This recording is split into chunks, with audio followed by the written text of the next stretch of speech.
should slow down. I wonder if I should get a ton of data in front of them before the meeting. I wonder if I should walk in and engage them without a lot of data. Isn't it critical? Think of it for you. Wouldn't you love if everybody came and engaged with you in the way that you've indicated your color energies to be right now? How cool would that be? And I don't think I can convince all of you, or any of you, to go into work tomorrow and wear your yellow hat, your yellow leg, your yellow wristband, and hang the sign up on your door. Some of you might try it. Try it to a degree that you're comfortable with, and explain to people what's going on. But don't go to them and say, see the red hat, the red this, the red that? It means I like to move fast, and I want you to start to speed up and work with me better. Got it? Any questions? Don't do that.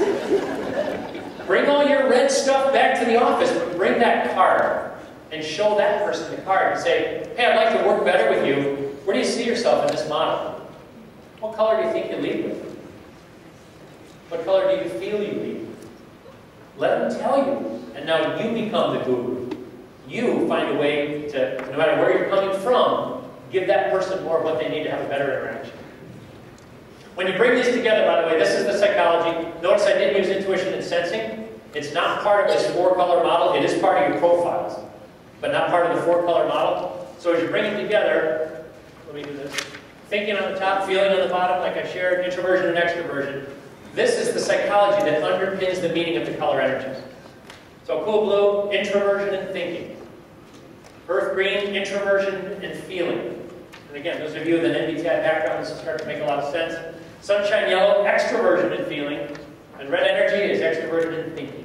That's the psychological makeup of what's behind the color energies.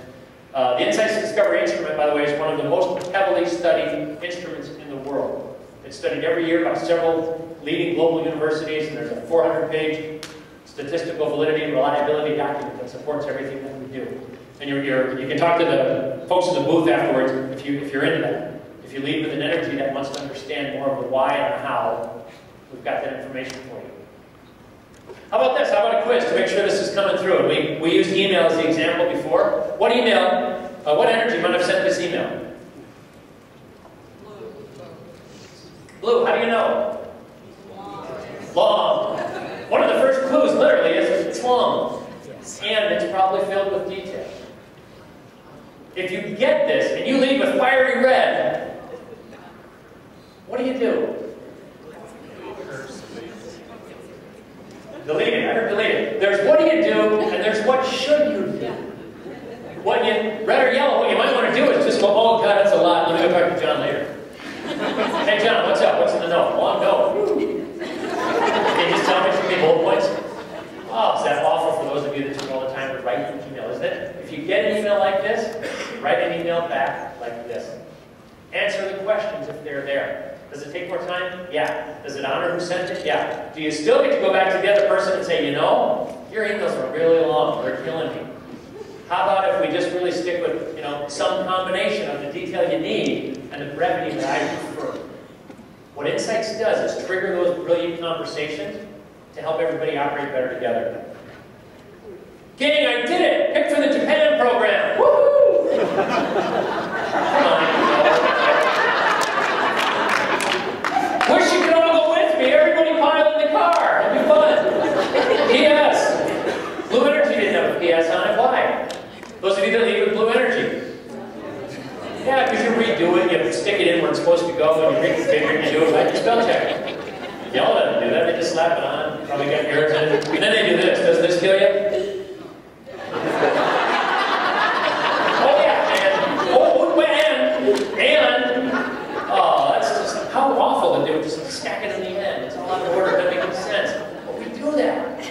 If you get this, what do you do? No matter what energy you lead with. You know what I would do? I'd just run around and go hit them up face to face. Tell me about it. Sounds like a fun trip. Where are you going? Face to face. You've got to get better at understanding people's preferred communication style and where they're coming from so you can meet them. Now, if you lead with fiery red and you work with somebody who leads with earth green, I'm not suggesting that you twist yourself inside out. You'll literally fall over and die. It's going to be that difficult to do. However, what I am suggesting is make a 5% move. That's it.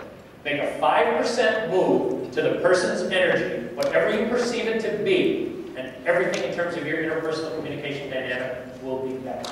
You know why that is? It's not just because it's 5%, quite honestly. It's because to move 5, you had to be aware. And if you're aware, things are going to be different.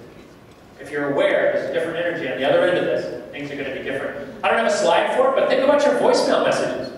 Doesn't that reflect the hat they're wearing? The bracelet you just put on? Hi, this is Scott. It's Tuesday, November 12th. I'll be giving a talk from 9:30 a.m. and driving directly to the airport at 11:45 for flight number 1245 AG20. Blah, blah, blah, blah, blah, right? Detail, detail, detail. Some of us have an outgoing voicemail like that with the hope that people will leave us messages like that as well. The worst thing you can do when you get that outgoing message is to say what? Hey, it's Tom, call me! No number, no detail, nothing to ask for. Instant tension. And the reverse is true as well. It's got a new message. Yes, hi, this is Susan. I'm in group G4B26- right? You've got to be able to move to where people are to communicate more impactfully. Dearest Janice, you already know, mumble of greed. People, feelings, relationships. Same thing. Make some more face-to-face time. One of the classic mistakes that red energy does, those of you that lead with red energy, is this does matter to you. You work with people and they do matter to you, and you want to show them that they matter. And so you fight against every instinct that you have to drive task. And you go in their office or their workspace and you sit down with them and you say, so, Jenny, how's it going? How was your weekend? Great. You know, I heard you had this issue. How's that coming together? That's great. And up until this point, those of you that lead with red, you've done a really good job honoring who they are. And you mean it, and you're sincere. You know what you do at the end? You go, hey, and how's that Thompson project going? We on track for that? We on budget? And the minute you do that, the person who leads with that green energy thinks, oh, you phony. You just came in here and totally pretended to care about all my personal life, but you really don't care about the project. And it's usually not true, but it's the natural style that we have all the time. It's a natural instinct. Go, go, go. Action, action, action. Those of you that lead with red, you need to talk about those things that you did and have that one-on-one connection and get your butt out of there before you blow. That's the clue. Get your butt out of there before you blow. Those of you that lead with earth green, when you walk into somebody who's presenting that fiery red to you, what do? Speed up. Focus on task if you can. Try and think in terms of bullet points. Again, it's not natural behavior, but you can certainly do it. Imagine an organization with 10, 20, 30, or 3,000 people all doing this to each other. Imagine the impact. That's why we talk about our solutions being transformative. They can transform a work team. If everyone does this to each other, it's just incredibly powerful. What I miss? Send me your phone number, ASAP. What energy sent this email? What energy sent the email below it? Oops. 2 minutes? 2 minutes later. Some of you work with people like this, they make you crazy. If you can't think of anybody on your work team who does this, it's you. It's all in degrees, but if there isn't somebody doing it to you, you're the one doing it. Awareness, awareness, awareness. Heighten that level of awareness so that you know. I talked about intuition and sensing as the way we take in information. Let me show you where that sits on our model. How many of you, by the way, actually were able to print and bring your profiles here? Let's see. Good, because I'll just spend a few minutes on the graph and make sure that that makes sense to you as well. Because everything in there was self-explanatory, everything that was text-based, but the graphs don't make a ton of sense. So intuition and sensing, how we take in information about the world, it's not linear, which is why we wait and deliver it a little bit later like this. So it's not just where am I on the spectrum, because it sits in different positions on our model.